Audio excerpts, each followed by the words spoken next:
Oi, gente. E aí, meu povo? Bora pinicar o mato aqui? Aí o pessoal falou assim pra mim, você só fica limpando a roça aí? Deixa eu limpar não. Deixa o mato crescer.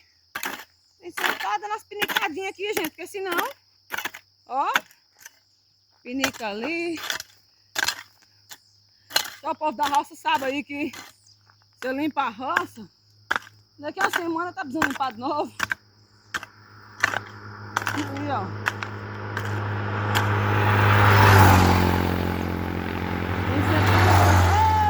Brasil!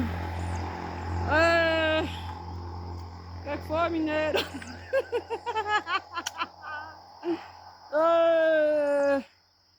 Preciso de uma enxada, meu povo.